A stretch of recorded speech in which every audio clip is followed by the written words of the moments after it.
Baik, bismillahirrahmanirrahim. Assalamualaikum warahmatullahi wabarakatuh. Waalaikumsalam warahmatullahi wabarakatuh. Alhamdulillahirabbil alamin. Wassalatu wassalamu ala asrafil anbiya'i wal mursalin, habibana wa nabiyyina Muhammadin sallallahu alaihi wasallam wa ala alihi wa ashabihi wa man tabi'ahum bi ihsanin ila yaumiddin wa ba'd. Terima kasih kepada penguji yang sudah hadir dan sebagian sudah balik juga. Ya, terima kasih untuk mahasiswa kita pada kesempatan kali ini, yaitu Bapak Ilham. Ya, ininya di mana tadi ini ya? Pak Ilham ini boleh dengar dulu. Nanti satu lagi di sini untuk Pak Joko. Ya, oke. Jadi ini adalah ujian proposal. Mohon maaf agak sedikit terganggu ya. Ininya baik. Insyaallah kita akan lanjutkan dari ujian tesis yang ketiga sekarang, yaitu atas nama Ilham Alamsyah. Terima kasih Ustaz Ilham ya, dengan judul implementasi strategi pemasaran syariah dalam meningkatkan kualitas santri di masa pandemi, studi kasus di Pondok Modern Ummul Qura Al Islami Bogor ya. Baik, menghemat waktu seperti biasa, silakan untuk memberikan presentasinya dalam 8 sampai 12 menit ya. Fokus kepada temuan penelitian, kemudian juga kepada bagaimana sebenarnya hasil dari penelitian ini ya. Baik, saya silakan Ilham untuk memberikan presentasinya. Baik, bismillahirrahmanirrahim. Assalamualaikum warahmatullahi wabarakatuh. Waalaikumsalam warahmatullahi wabarakatuh. Alhamdulillah wassalatu wassalamu ala Rasulillah wala quwwata illa billah, amma ba'du. Yang pertama-tama kami ucapkan jazakumullah khair atas pada hari ini bimbingannya, kemudian atas arahannya kepada guru pembimbing saya, yaitu Bapak Dr. Wisno, sekaligus seorang penguji dari sidang tesis saya yang berjudul implementasi strategi pemasaran syariah dalam meningkatkan kualitas santri di masa pandemi ini, yang mana studi kasusnya dari Ummul Qura. Lalu kepada juga penguji sidang yang kedua Bapak Dr. Joko dan juga para teman-teman, khusus pada guru saya juga Bapak Ahmad yang sudah hadir, kami ucapkan terima kasih. Baik, menginginkan waktu karena waktunya adalah terbatas, kita akan masuk ke dalam pendahuluan. Pendahuluan ini mungkin latar belakang masalah saya awali. Mungkin kita tahu bersama, genap 2 tahun pandemi COVID-19 ini belum berakhir. Hampir seluruh negara, Indonesia khususnya, kepanikan yang sangat luar biasa bagi seluruh masyarakat. Seluruh faktor sektor kehidupan, ekonomi dan lain-lain semuanya berdampak. Termasuk juga sektor pendidikan juga turut terkena dampak yang cukup fatal. Tapi berbeda dengan pondok pesantren Ummul Qura, yang mana adanya pandemi itu tidak terlalu berdampak seperti sekolah-sekolah atau pondok pesantren lain. Nah, inilah yang menarik bagi peneliti untuk bisa meneliti mengapa Ummul Qura tetap bertahan, bahkan lebih eksis ketimbang pondok pesantren yang tersiasat dalam mencari murid. Judul ini mungkin sangat familiar di kita semua, sederhana sekali, tapi berkat bimbingan Pak Dr. Wisno, alhamdulillah judul ini bisa sedikit berkembang menjadi lebih baik lagi.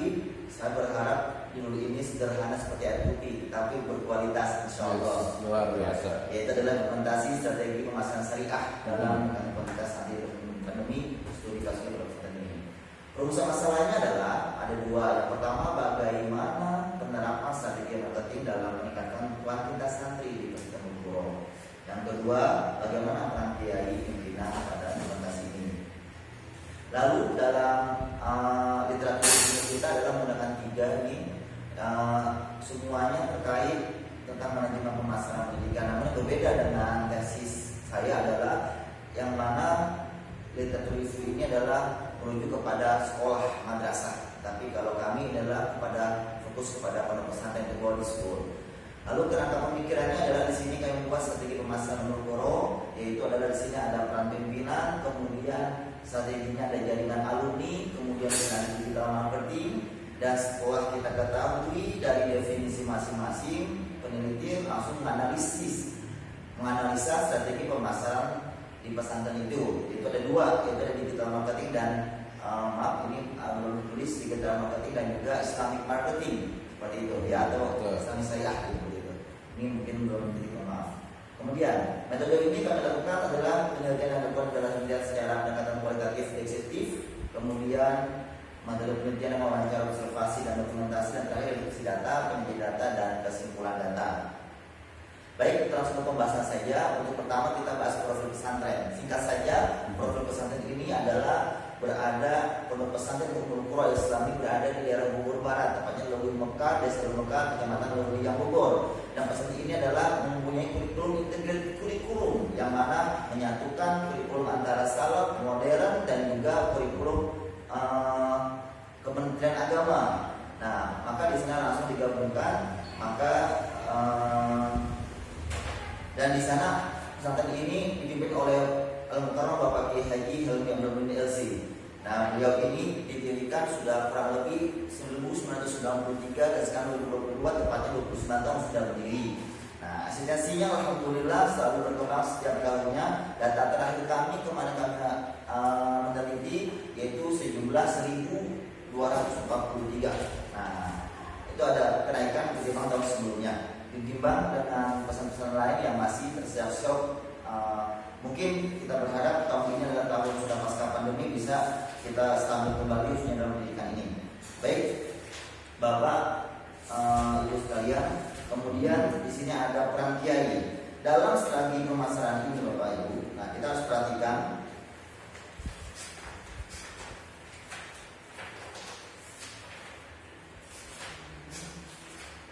Strategi pemasaran di pasar Ummul Qura ini adalah mempunyai berbagai peran penting dalam meningkatkan kualitas sumber daya manusia, khususnya adalah santri. Dalam meningkatkan kualitas ini, maka manajemen pemasaran pesantren harus diprioritaskan untuk meningkatkan dan mempunyai strategi-strategi yang bisa mengembangkan pesantren tersebut. Dalam meningkatkan peminat masyarakat, pengasuh pesantren melakukan kerjasama semaksimal mungkin. Maka di sini ada dibutuhkan peran kiai. Kiai itu apa? Artinya adalah mudir atau disebutnya pimpinan pondok pesantren. Nah, keberadaan ini sangat unik sekali. Uniknya kenapa? Karena unik di sini adalah dia dari tugas dan fungsinya. Karena dipandang unik, tidak hanya dia mendesain, tidak hanya kiai itu merancang untuk membuat kurikulum, mengontrol, mengawasi, tapi kiai ini terjun langsung ke lapangan untuk bisa mengontrol, mengajar, memberikan pembinaan kepada santri dan dewan guru untuk mengajarkan ketauhidan dan akhlakul karimah. Itu mungkin. Lalu kita ketahui bersama dari asal analisis kami, langkah utama kiai pesantren itu di Ummul Qura ketika meningkatkan kuantitas santri itu ada dua faktor internal dan eksternal. Untuk internal, beliau ini kiai ini melakukan pembinaan ruhiyah, yaitu pembinaan yang mana dilakukan terhadap santri dan guru pesantren. Yaitu adalah melakukan seperti membuat program untuk ziarah para aulia, itu bahkan rutin setiap seminggu sekali digilir santrinya untuk melakukan hal itu. Dan kedua, menyelenggarakan pengajian di luar pesantren, lalu namanya Majlis Nailul Birri. Di situ adalah para dewan guru pesertanya dan melakukan kegiatan tidak hanya di pesantren tapi di rumah guru-guru untuk menjalin silaturahim dan keharmonisan kekeluargaan seperti itu. Kemudian selain itu juga pembinaannya adalah melakukan rapat bulanan atau mingguan motivasi para santri dan juga para dewan guru untuk bisa mengajar mendidik dengan cara ikhlas. Kemudian setelah itu, setelah pembinaan, Pak Kiai ini adalah membentuk organisasi untuk penerima santri baru setiap tahunnya. Dan yang menarik adalah dipilih tetap tidak berubah-ubah dalam struktur kepanitiaannya, kecuali hanya bidang-bidang sektor yang sangat penting seperti hotline, nomor hotline dan juga kepada humas. Tapi kalau lainnya selalu bersama. Kenapa? Karena tujuannya, visi-misinya sama. Nah, dengan demikian di sini kami lampirkan juga ada susunan kepengurusan yang mana kepengurusan ini dibentuk melalui musyawarah terlebih dahulu, lalu setelah pemusyawarah terlebih dahulu dibentuklah sebuah organisasi. Dan selanjutnya selain membentuk keorganisasian, di sini ada strategi pemasaran di Ummul Qura adalah dengan menggunakan jaringan alumni. Kita ketahui bersama bahwa alumni itu bak seperti orang anak dan kepada orang tuanya. Pesantren adalah orang tuanya anak atau alumni. Jadi tidak ada kata mantan santri, itu tetap santri sampai dewasa pun sukses itu santri. Dengan demikian pesantren akan membuat jaringan lebih kuat lagi, intensif dengan menggunakan sistem jamiah, itu perkumpulan bernama IKAPMI, Ikatan Kepengurusan Alumni Ummul Qura Islami. Dan di sana dibentuk agar terjalin ke silaturahim, maka dibentuklah pengajian. Sebutnya adalah silaturahim bersama kiai, itu semesteran, setahun 2 kali. Dan di sana momen penting untuk bisa pesantren menyalurkan promosinya melalui peran-peran alumni yang berada di berbagai daerah.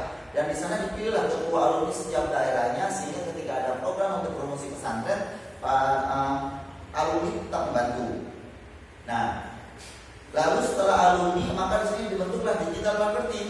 Nah, digital marketing adalah pemasaran elektronik seperti perangkat seluler, produk pintar, dan juga kecerdasan buatan lainnya, termasuk digital yang lebih luas di pemasaran yang mencakup semua lembaga untuk berkomunikasi. Apalagi dengan dilandanya pandemi COVID-19 ini yang mana mempengaruhi perkembangan ekonomi global, sehingga memaksa kita untuk bisa berkreatif, inovatif untuk bisa mencari murid dengan cara melalui digital marketing ini. Nah, digital marketing ini adalah terbukti dengan adanya UKI Media. Itu adalah output dari pembentukan panitia digital marketing. Jadi ada UKI Media. Di situ ada UKI Media itu membuat tim. Di sana ada link YouTube-nya, Facebook-nya, dan setiap update kegiatan, tidak hanya kegiatan formal ataupun informal, itu melalui digital marketing. Dan itu berpengaruh besar dengan jumlah followers atau subscriber dalam YouTube-nya dalam waktu saat ini. Dan selain itu juga pembentukan pelatihan digital marketing ini dilakukan beberapa tahap, yaitu persiapan. Tentu persiapan itu dibentuk panitia tim dari berbagai lini santri dan guru. Kedua, pelaksanaan, yaitu pelaksanaan melalui apa? Melakukan dengan evaluasi, melakukan sosialisasi, pemaparan, pelatihan tentang pembuatan kanvas, sosialisasi buat berita, cara bagaimana membuat berita 4x5 gitu, kemudian sosialisasi pembuatan video singkat dan lain-lain. Nah, terakhir adalah evaluasi. Tak lepas evaluasi ini peran kiai dan juga para pengasuh untuk bisa mengontrol terkait pengembangan marketing ini. Dan yang terakhir adalah analisis untuk strategi pemasaran pesantren.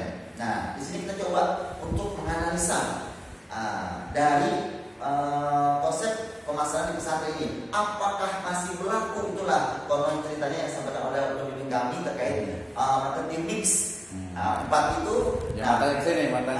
Empat mix itu apakah masih ada relevan atau relasinya dengan pemasaran? Memang betul sekali. Konsep pemasaran itu berkembang setiap tahunnya, dan untuk tahun ini mungkin yang menjadi ada 4P, yaitu adalah produk, kemudian price, promotion, dan place. Sekarang pertama menjadi 7, kami coba menjadi 7. Kenapa? Karena kalau 4P itu adalah lebih ke product oriented, sedangkan kalau ketika 7P itu lebih ke luas seperti itu, tidak hanya pada objek, ya, seperti itu. Dan di sini kita lihat dalam 7P itu kita tambahkan 4 lagi, yaitu adalah person, kemudian proses, physical evidence, dan juga proses. Dan untuk 7 buat bauran pemasaran marketing mix 7P ini adalah yang pertama produk. Produk itu kita tahu sendiri bahwa pimpinan pesantren mencetak pada generasi dulu itu dengan berbagai keunggulan, yaitu tidak lepas dari pembinaan bahasa Arab, Inggris, yang mana itu menjadi nilai jual bagi Ummul Qura. Yang kedua adalah bidang kewirausahaan. Di sana dibentuk operasi santri, dari santri untuk santri, bahkan untuk orang tua, waktu pihak investor lain seperti laundry, seperti lemari, dan semuanya. Kemudian bidang keagamaan, tak lepas ini adalah salah satu rutinitas, tadi saya bilang adalah rutinitas untuk ibadah, bacaan rutin, kemudian sintutura, dan juga rutinitas ziarah para wali. Yang terakhir bidang ekstrakurikuler sangat lengkap sekali, sangat lengkap, sehingga itu akan membuat anak-anak menjadi tambah betah juga, dan juga untuk mereka tampil bervarian, tidak hanya dalam satu bidang. Dan kedua, harganya sangat relatif murah dibanding pesantren lain, yang mana sekarang pesantren itu bersaing dengan kualitas dan juga harganya, tapi ini tetap relatif standar, sehingga itu menarik perhatian kompetitor masyarakat lain untuk masuk ke Ummul Puro, kualitas bagus, harga standar. Nah, itulah yang dikenal masyarakat. Itu sekitar 10 juta. Dibandingkan sekolah lain, proses lain itu sekitar sudah 20 juta, 15 jutaan. Dan Darul Rahman, Darul Najah dan juga Sahid seperti khususnya. Dan kemudian ada tempat, nah teman-teman ini agak krusial sekali, tempat itu apakah penting tempat itu digunakan rasanya. Memang untuk saat ini memang tidak penting, tapi memang tempat itu menjadi tempat lokasi yang akan menjadi tolak ukur masyarakat. Karena kalau lokasinya itu mendukung, ya dekat dengan daerah Jakarta, tidak jauh di luar Jawa, itu menjadi perhatian juga masyarakat Jabodetabek untuk bisa pondok di Pondok Mumpro. Apalagi Mumpro itu berada di daerah Bogor Barat. Kemudian promosi, nah ini promosi ini komunikasi yang persuasif, mengajak, membujuk, meyakinkan konsumen untuk produk organisasi. Dan ini melibatkan tentu promosi ini orang dalam, SDM, warga pesantren dan juga alumni. Nah, kemudian ada orang ini luar biasa, Dewan Guru. Tidak ada orang hebat santri kecuali ada tidak ada seorang santri hebat, di belakangnya adalah masih ada seorang guru yang luar biasa. Dan juga guru itu luar biasa karena ada pembinaan rupiah dari seorang kiai pimpinan leadership. Dan ini menjadikan Mumpuro outputnya menjadi luar biasa. Kemudian tentu di sana nggak hanya pelajaran yang formal, tapi juga ada informal dan juga ada kajian salaf untuk kitab kuning diterapkan. Bahkan pimpinan sendiri mengajar di kelas tersebut setiap hari Senin untuk materi yang disuruh ataupun tafsir lain. Kemudian ada prosesnya di sini, tentu proses ini adalah pandemi ini berbeda dengan seperti offline, yaitu melakukan seperti digital marketing ataupun mendapatkan secara online. Dan alhamdulillah berdampak luar biasa, terbukti dengan kuantitas santri yang meningkat. Itulah bukti dari proses Ilmu Puro menerapkan sistem secara online dengan baik. Nah, ini bukti fisik ini dia. Mungkin bukti fisik ini yang mungkin menjadi tolak ukur juga bagi masyarakat. Ternyata fisik ini juga tidak bisa ditolerir. Semakin zaman maju, semakin juga kebutuhan masyarakat juga dipenuhi seperti teknologi. Tentu dulunya tidak ada lab TK, lab robotik, lab IPA, sains sosial, pun ini adalah peran manajemen untuk bisa memastikan 100% ini lengkap sesuai dengan kebutuhan zaman seperti itu. Dan analisis kami dalam masalah Mumpro ini adalah bahwa tadi sudah tentang masalah syariah. Ini dia. Kita tahu bahwa masalah syariah itu adalah sebetulnya Islamic marketing juga diajarkan bahwa pemasaran harus jujur kepada konsumen, tidak main-main, tidak bohong-bohongan, tidak manipulasi data seperti itu. Kenapa? Ya karena ini dia. Karena kita harus meniru dalam konsep yang ditentukan oleh 4 hal menjadi key success factor. Itu adalah Islamic marketing strategi: sidik, amanah, fatonah, dan tabligh.